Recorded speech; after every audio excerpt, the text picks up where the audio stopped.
Perezida w'u Burundi Pierre Nkurunziza yatangaje imisi 3 y'ikigandaro inyuma yuko abantu bitwaje ibigwanisho binjiye mu bunywero mu Gatumba bakica abantu 36 canke barenga. Ico gitero cihaye inkumbi kurusha ibindi muri uyu mwaka carerekanye ubwoba bw'uko ingwano ishobora gusubira kwaduka mu Burundi. Abihweza ibintu bavuga ko guhigana hagati y'inteko zijejwe umutekano n'abahoze arabagwanyi bishobora kuvamwo intambara ikomeye. Ivyabona bavuga ko abantu bitwaje ibigwanisho binjiye mu bunywero mu ijoro ryo ku munsi w'Imana mu Gatumba batangura kurasa. Nta mugwi uriyitirira ico gitero.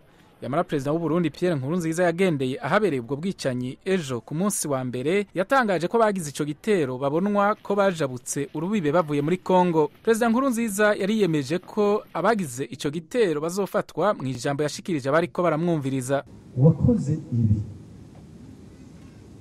ntabwo yifuza ko abarundi dufatana mu buryo bufasha, ntabwo yifuza ko abarundi dutera imbere, ntabwo yifuza ko abarundi tubana neza. Wabikoze wese ijisho ry'Imana rimuriko, kandi twashaka kubabwiriza yuko na leta turongoye twaje kubaremesha tubabwira yuko bitebuke abakoze bano babisha.